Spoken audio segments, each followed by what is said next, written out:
दुआ जी, जिस तरीके से एक तरफ अफवाह उठता है कि हिंदू खतरे में, लेकिन हिंदू की सरकार होते हुए भी शंकराचार्य का छतरी तोड़ दिया जाता है, उनको जो गंगा स्नान नहीं करने दिया जाता है, उनके भक्तों को जो सेवा कर रहे हैं उनको मारा पीटा जाता है। जर्नलिस्ट महोदय, आप तमाम चैनलों के दर्शकों को डॉक्टर दुआ का अभिनंदन, नमस्कार।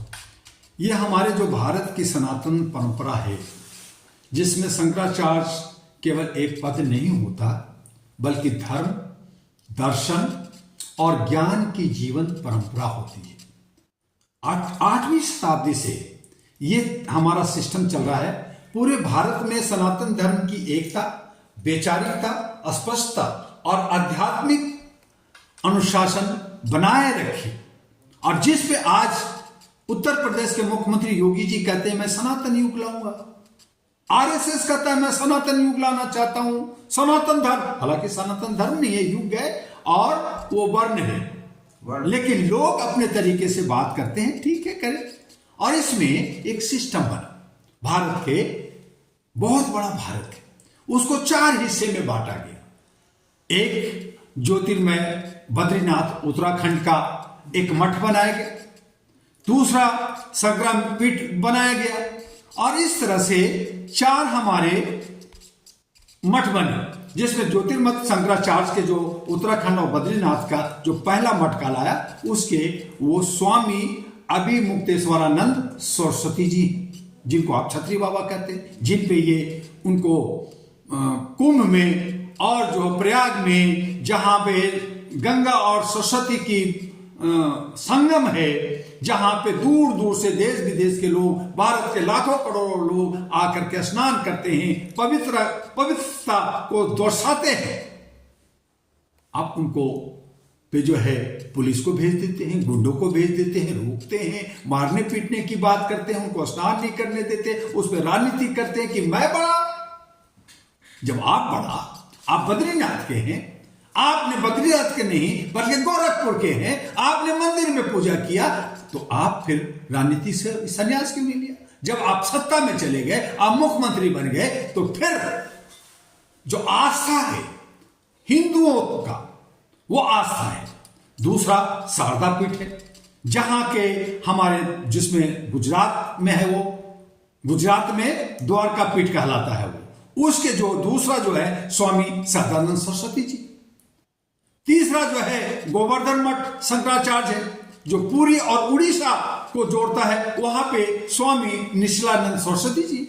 और चौथा जो है सिंगारी शारदा पीठ शंकराचार्य है, जो कर्नाटका में है, वो भारतीय तीर्थ महास्वामी जी। तो ये 4, और चारों का अगर आप एक का अपमान करते, तो उन चारों ने मिलकर कहा कि ये सनातन का अपमान है, ये हिंदू का अपमान है। एक तरफ आप हिंदू राष्ट्र बनाने की बात करते हो, एक तरफ आप सनातन युग लाना चाहते हो, दूसरी तरफ आप हमें बेइज्जत करोगे, अपमान करोगे, तो फिर गुरु चेला का रिश्ता कहां रहेगा? जो ज्ञान का, जिसको हम परम मानते हैं, हर धर्म में है। इस्लाम में हजरत मोहम्मद सल्लल्लाहु अलैहि वसल्लम को पैगंबर माना जाता है, उस पर अगर कोई उंगली उठाए लोग शोर मचाएंगे। उसी तरह से गुरु नानक को जो है सिख लोग अपना गुरु मानते हैं, उस पर कोई उंगली उठाएगा तो लोग अपमान समझेंगे। उसी तरह से कृष्ण ईसा मसीह पे कोई उंगली उठाएगा, लोग जो है मारने के लिए तैयार होंगे।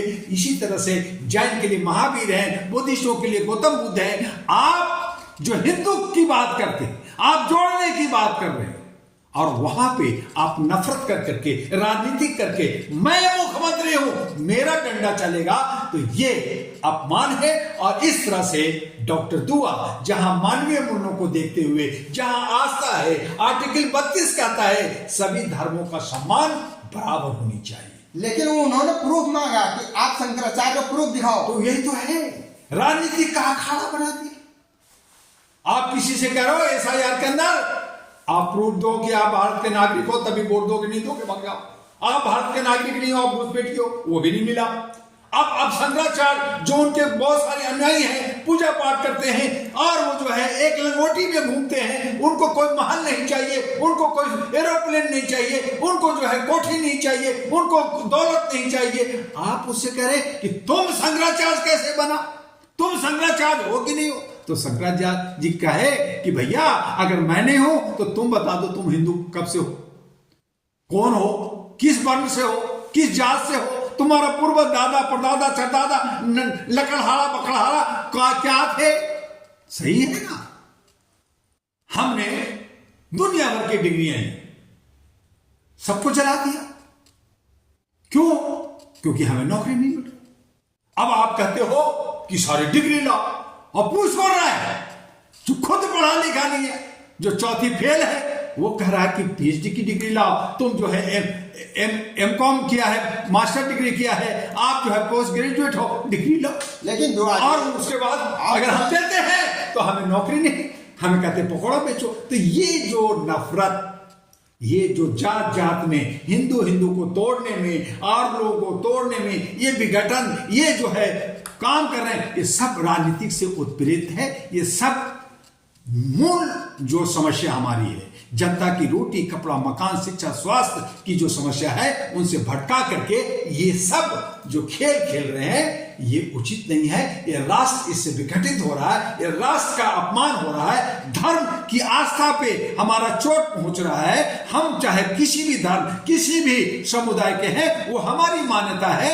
आप उसमें उंगली उठाने का हक क्या रखते हैं? आप एक मुख्यमंत्री हैं और आपको एक चश्मा से, एक तरह से समानता के साथ लोगों की आपको व्यवहार करनी चाहिए। आप तो कभी हिंदू करते हैं, कभी मुस्लिम करते हैं, कभी मंदिर करते हैं, कभी मस्जिद करते हैं, कभी कहते हैं इसमें से भगवान निकालो, कभी वहां से निकालो। अरे आप ही तो पहले शुद्ध नहीं हो जाओ।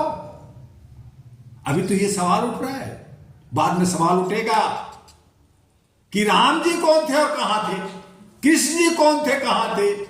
बनारस की बातें उठ रही है, तो ये खुद ही आप विघटन तोड़ने की बात कर रहे हो। इसलिए ये सब नहीं होनी चाहिए। जो बुजुर्ग हैं, जो सम्मानित हैं, जिसको हम इंटेलेक्चुअल कहते हैं, जो पढ़े लिखे उनको इंटेलेक्चुअल कहते हैं, उसी तरह से ये साधु सन्यासी शंकराचार्य लोग हैं जो धर्म की स्थापना, धर्म की बुद्धि और ज्ञान रखते हैं, उपनिषद और वेद को पढ़ते पढ़ाते हैं, तो उन पे इस तरह की कटाक्ष करना ये उचित नहीं है। जो सम्मान कर रहे हैं वो सम्मान करने दीजिए। आपका और हमारा कोई हक नहीं बनता कि हम उनकी जो है निजी जिंदगी में उनके ज्ञान पे उंगली उठाएं और कहें कि वो पोंगा पट्टी है, वो कहें कि वो शंकराचार्य नहीं है। ये नहीं हो सकता। अगर नहीं है तो कौन है? ये योगी जी बता दें।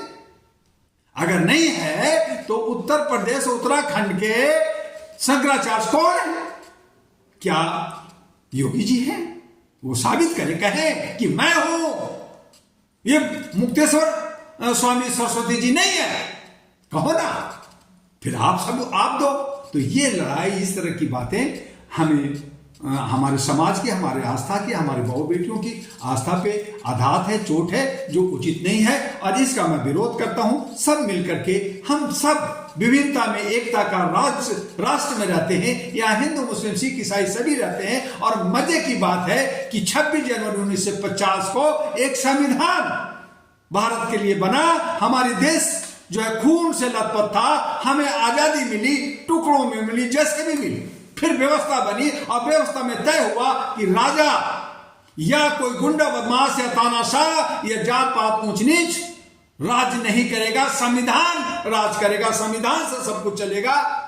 और जो जहां जिस आस्था में रह रहे हैं वहां रहेंगे, उस पर किसी तरह की उंगली नहीं उठेगा। इसी को सर्वधर्म समभाव कहते हैं। कई कार्यक्रम भारत के अंदर होते हैं, कई प्लेटफॉर्म पे सभी समुदाय और सभी जात और धर्म के लोग इकट्ठे होते हैं, एक साथ बैठते उठते हैं। लेकिन आप अगर इसमें नफरत और इसमें दूरी बनाएंगे, जैसा कि अभी हो रहा है कि हम मुसलमानों को अयोध्या में नहीं घुसने देंगे, हम हरिद्वार में मुसलमानों को नहीं घुसने देंगे, हम बनारस में मुसलमानों को नहीं घुसने देंगे, तो ये नफरत हमें आग में झुलस रहा है। हमें आपसी भाईचारा को, आपसी रिलेशन को, ये मानवाधिकार का आनंद है, उसकी हत्या है। और ये उचित नहीं है। इन सब से हट कर करके हमें मानवता को कायम करना होगा, इंसानियत को कायम करना होगा, ह्यूमैनिटी को कायम करना होगा और सब भाई बहन जितने भी जात धर्म के लोग हैं उनसे गले मिल करके अपने राष्ट्र के अंदर एक सांस्कृतिक कार्यक्रम करते हुए, नाचते हुए, झूमते हुए हमें खुशी खुशी विश्व कुटुंब को कायम करते हुए विश्व गुरु और सोने की चिड़िया बनना होगा।